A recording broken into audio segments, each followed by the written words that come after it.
Nang magkagayo'y muling pumasok sina Adan at Eva sa yungib.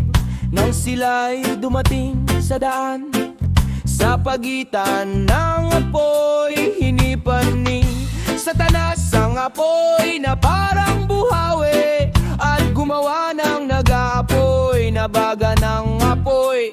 Kaya Adan at Eva, ano pa't ang kanilang mga katawa'y nausukan, at sinunog sila ng baga ng apoy.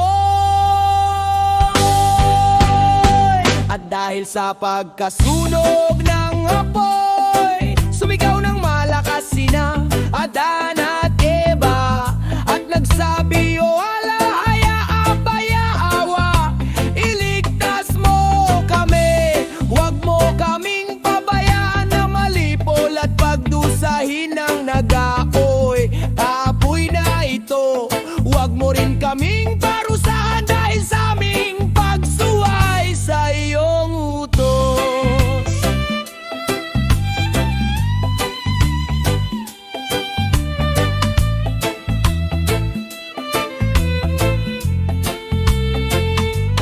Nang magkagayo'y tiningnan ng alahaya ang kanilang mga katawan na pinapag-apoy ni Satanas, at sinugo ng abaya Hawa ang kanyang anghel na pumigil sa nag-aapoy na apoy. Ngunit nanatili ang mga sugat sa kanilang mga katawan, at sinabi ng alahaya kay Adan, "Tingnan mo ang pag-ibig ni Satanas sa iyo, na nagkunwaring ibibigay sa iyo ang pag-aalahaya at kadakilaan, at narito sinusunog kanya ng apoy, at nagsusumikap na lipulin ka mula sa lupa.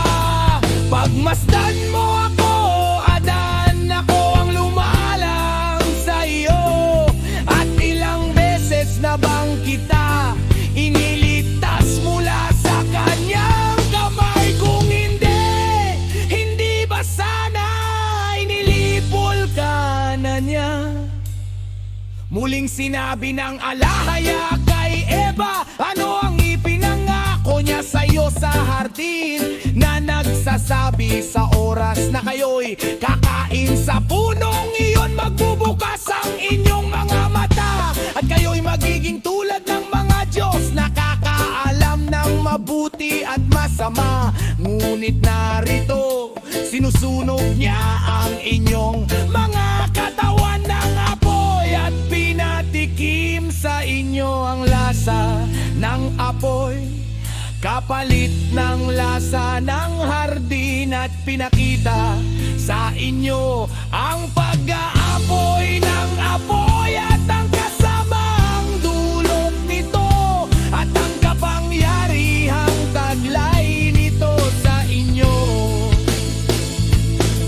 Nasaksihan ng inyong mga mata ang kabutihang inagaw niya sa inyo, at sa katotohanan ay binuksan nga niya ang inyong mga mata, at nakita ninyo ang hardin na kasama ninyo. Ako, at nakita rin ninyo ang kasamang dumating sa inyo mula kay Satanas.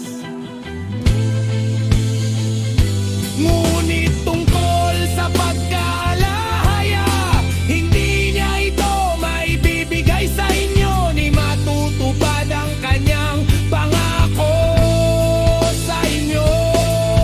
Hindi siya'y naging mabait laban sa inyo at sa inyong lahi, nasusunod sa inyo. At iniurong ng alahaya ang kanyang salita sa kanila.